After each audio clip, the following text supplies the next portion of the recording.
Se trata de la distinción entre sujeto y objeto, o la distinción entre libertad y naturaleza, o entre individuo y sociedad. La modernidad es la época que coloca al sujeto como fundamento de todo conocimiento y de todo sistema, eligiendo el principio de la subjetividad como principio absoluto. Como ustedes saben seguramente, o han oído hablar por ahí, para Kant la fundamentación última de la acción moral recae en el sujeto, quien es el único garante de la bondad de su voluntad. Se trata de la noción kantiana de autonomía moral del individuo fundada en la razón. El juicio moral es colocado en la conciencia interior del sujeto, y cualquier intromisión a este ámbito de libertad subjetiva y racional es considerada como heteronomía, como una limitación a la autonomía del sujeto moral. El sujeto racional autónomo es el fundamento de la moral, tanto para Kant como para la modernidad en general. Ahora, ¿cuál es el problema?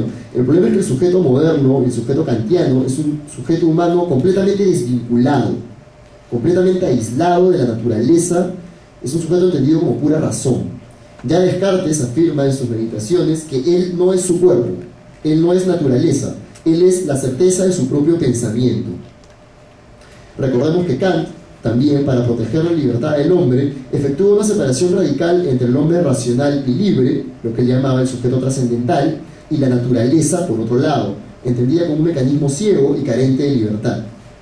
Con esta separación, solamente con esta separación, puede preservar Kant la libertad humana, disociando por completo al hombre con respecto a la naturaleza. Y con respecto a lo social, el contractualismo de Hobbes ya había hecho lo suyo en el siglo XVII, al disociar completamente al ser humano con respecto de lo social. El hombre para la modernidad liberal es fundamentalmente un individuo autointeresado y egoísta, que se relaciona con otros únicamente bajo las formas del contrato y la competencia. El resultado histórico de estas concepciones sobre el hombre es aquello que primero los románticos y luego Marx van a llamar alienación, la desintegración de los vínculos que unían tradicionalmente al ser humano con los mundos natural y social. Estos vínculos que le daban identidad, que le daban pertenencia y le daban criterios de acción. Piensen por un segundo en Yagami Light, ¿no? Nuevamente, es un personaje que vive en la sociedad más radicalmente moderna del mundo, una sociedad ultramoderna como la japonesa, cuyas relaciones familiares son más o menos desvinculadas, ¿no? Él pasa buena parte del tiempo en su cuarto, no parece tener vínculos estrechos con sus amigos o amigas, sus vínculos humanos parecen ser siempre pragmáticos y además siempre en la modalidad de la competencia, y es un personaje sumamente exitoso en el ultracompetitivo mundo escolar académico japonés. ¿Qué es lo que dice Hegel acerca de todo esto? Hegel dice algo así como esto. Hegel afirma que en el contexto moderno, en este contexto que he delineado un poco torpemente, la acción revolucionaria se basa en la certeza del revolucionario en su propia convicción moral, subjetiva, y en la constatación de que por otro lado el mundo es injusto, es inmoral y es contrario a esa convicción. Piensen nuevamente en Yagami Light, que está completamente seguro de su convicción moral y completamente seguro de que el mundo es inmoral.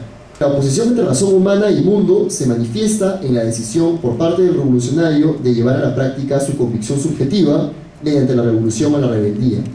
Se trata en principio de una voluntad altruista, una voluntad buena, que busca hacer realidad su propia convicción subjetiva de lo que debería ser un mundo justo mediante la lucha contra el orden vigente.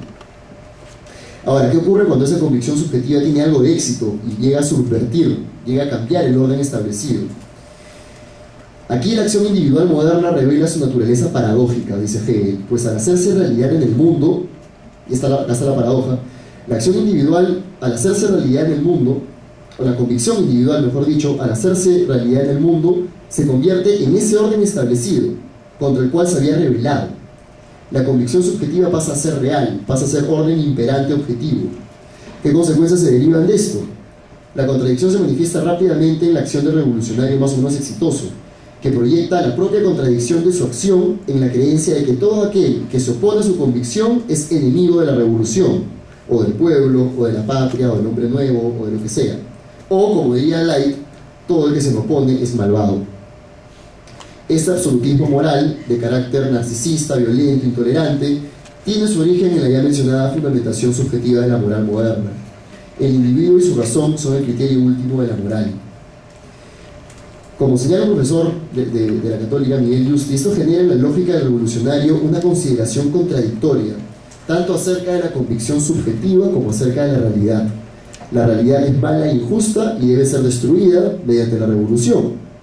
Pero la realidad tiene el valor de poder encarnar la convicción después de la revolución.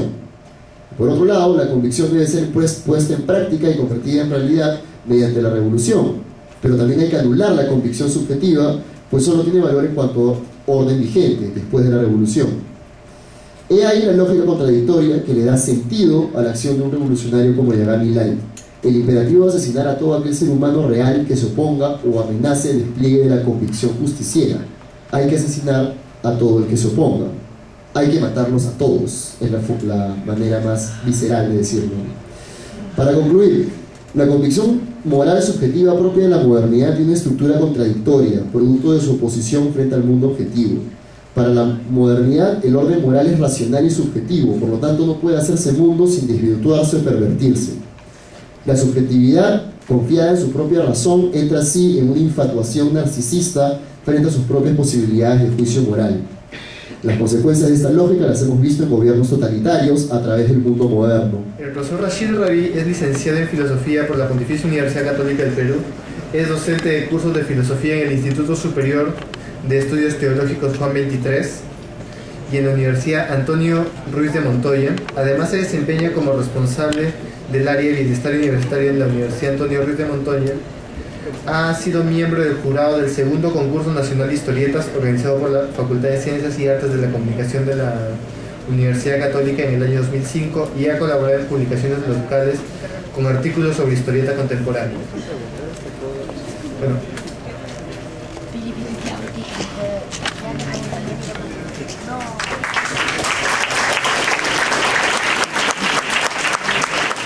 Mi parte.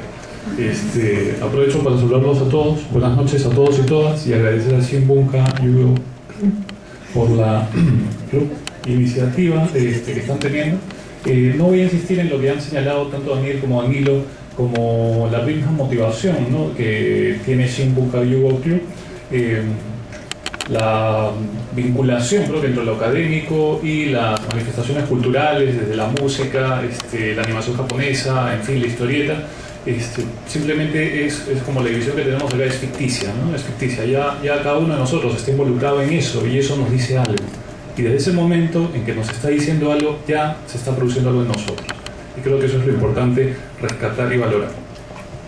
Lo que quería presentar hoy día, voy a comenzar con una pequeña introducción al tema y de ahí a detenerme en este tema que me interesó mucho, que tiene que ver con la disolución del sentido en Death Note, es decir, cómo funciona este proceso de disolución de sentido en todos los niveles que eso implica, porque finalmente la pérdida de sentido último es la muerte, ¿no? La pérdida última de sentido, que es la que a la que nos lleva el Death Note. Voy a comenzar con una pequeña introducción, con una frase de Heidegger, uno de los filósofos más pesados en su lenguaje y en sus características. La voy a citar rápidamente y luego voy a señalar un par de puntos concretos. Todos los seres humanos, hasta donde uno sabe, mueren. La muerte es para cada ser humano probable en el más alto grado, pero con todo no absolutamente cierta. En rigor, solo es lícito atribuir a la muerte una certidumbre empírica. A la certidumbre de la muerte va unida la indeterminación de su cuándo. A ella se esquiva el cotidiano ser relativamente a la muerte, prestándole determinación. Pero determinarla no puede significar un calcular cuándo se dejará de vivir. El ser humano huye más bien de determinarla en esta forma. ¿Qué nos está diciendo este señor?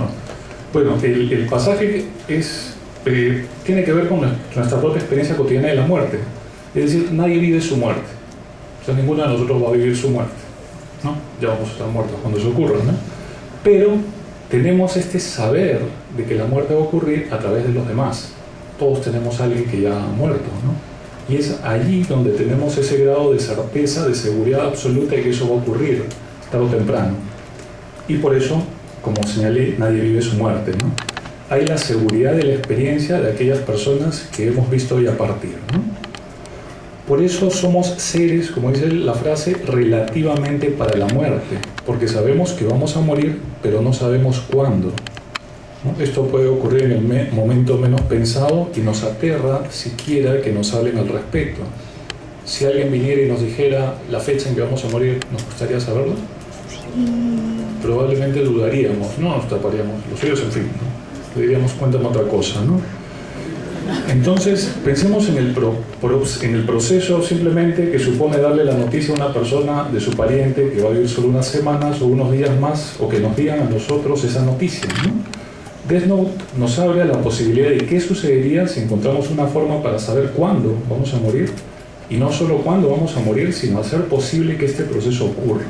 Morir significa de alguna forma dejar de tener sensaciones, tanto externamente como internamente, ¿no? Sin embargo, en nuestra relación cotidiana, original, estamos insertos como cuerpos en un mundo. Es en este mundo donde recibimos una historia, una cultura, sabemos quiénes somos, recibimos un nombre, recibimos una familia nos recibe, ¿no? Entonces es en esa relación de esta vivencia originaria, gracias a la aistesis, que en griego significa sensación, ¿no? Y lo que está produciendo la Death Note, o el Death Note más bien, es la ruptura de ese vínculo entre el cuerpo y el mundo, ¿no? La ruptura de ese vínculo primordial, ¿no? La anaistesis, o la negación de la sensación. Nos desvinculamos del mundo y de nuestro proceso de construcción de sentido. Dejamos de ser cuerpos en mundos, ¿no? Pasamos a ser cadáveres, ¿no? Este proceso se desarrolla a través del uso de la Death Note, y Light simplemente acelera el proceso de pérdida de sentido en sus víctimas. Pero lo interesante es que al mismo tiempo, bueno, es lo que yo postulo, en que él está acelerando ese proceso de pérdida de sentido en sus víctimas, pasa él mismo por un proceso similar de desvinculación con las sensaciones provenientes de esta experiencia. ¿A qué me quiero referir exactamente? A que Light, al realizar ese proceso que ven ustedes abajo en la segunda parte, que el cuerpo rompe en su vínculo primordial con el mundo, no solo saca a estos criminales o a personas inocentes del mundo, sino que él mismo se comienza a vincular más con el Death Note que con el mundo. Él se comienza a vincular más con lo que nos han hablado tanto Daniel como Danilo, con su utopía, ¿no? No con el mundo que nos rodea de todos nosotros habitualmente, sino a través del Death Note, ¿no? Él tiene mayor relación con este mundo, y también él está entrando en ese proceso de negación de la sensación. Por eso él no siente nada al cometer los crímenes que está realizando, ¿no? Por eso puede, a mi modo de ver, ¿no? Poner al mismo nivel a criminales o gente inocente, ¿no? De esta frase en griego anaistesis viene anestesia, por ejemplo, ¿no? La anestesia.